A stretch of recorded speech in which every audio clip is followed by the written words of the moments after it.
My name is Josie, and I grew up in a small village in the Philippines. The village of my unit was very poor. Our house was made of coconut leaves and we had no electricity. There was a total of 12 people that lived in our small house. It was the size of an average living room.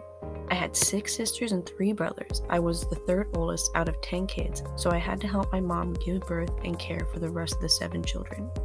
There's a specific corner in our house that was the birthing corner. When my mom said get the hot water, we knew the baby was coming. We didn't have paved roads, it was all dirt. The village would get water from a natural spring, and we would use bamboo to make it easier to get water from the spring to funnel it into our homemade buckets. At 13 years old, rebels came and invaded our village. My father got ambushed by the rebels and lost his leg as he was traveling to the closest city to get help. The closest city is a 2-day walk from my village. My parents would go to the city on special occasions to get clothes and other things for my family who lived there, but me and my siblings have never seen the city. After the ambush, my family was forced to move there. The city was so different from our village. We had so much resources to get information like the radio, which me and my siblings were fascinated about. Thinking about one day being in the US was like going to the moon. It seemed impossible.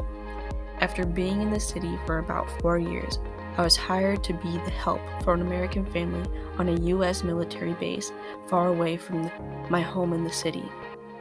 That was the hardest goodbye I've ever had to do. I was only 18 and I've never been away from my family. We've always been close. Once I got to the base, it was just like being in America. Their way of life, the language, and the food.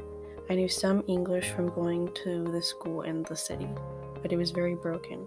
After a couple months of being on the base, my uncle set me up on a blind date with an American soldier who people called Top because he was ranked so high. He was very sweet when I first met him. He was the first guy I've ever been on a date with, and soon he was my boyfriend. When I was 21, he proposed. I didn't love him, but I said yes anyway. He was going back to America, so I was to go with him to get married. He gave me the money to get a custom wedding dress just for me. I also went home 2 weeks before we left to say goodbye to my family that was still in the city. I had been gone for so long that when I left my parents, I got terribly sick. I got malaria, yellow fever, you name it, I got it. My health screening to go to the US was already cleared, so I still went. I walked on that plane with my wedding dress in hand, ready for a new life. I landed in Hawaii where my fiancé was waiting for me. The next day, my fiancé wanted to take me sightseeing around Hawaii. We arrived to a building and walked right in. I wasn't sure where we were, but they had me sign some papers and we sat down. I watched as people walked in and out of these double doors. Soon a couple walked out and she was wearing a wedding dress. We were at a courthouse. My fiancé had tricked me into getting married. I was sick, I didn't have my wedding dress, and none of my family was there. I was so angry. He claimed he did it so I could get help faster at the hospital because I would be under his medical plan. I understood that, but I felt very betrayed. That's nothing how I wanted my wedding to be. When I got medical help from the base, doctors from all around the US came to Hawaii to see me. I got every single disease I could have gotten all at the same time. They were amazed. We stayed in Hawaii until I got healthy enough to travel. Top and I moved to Washington State. From there we moved to Alabama, where we had a big piece of land. We lived there for about 15 years when I finally had enough. Top was very controlling and verbally abusive. Everything he promised turned into lies.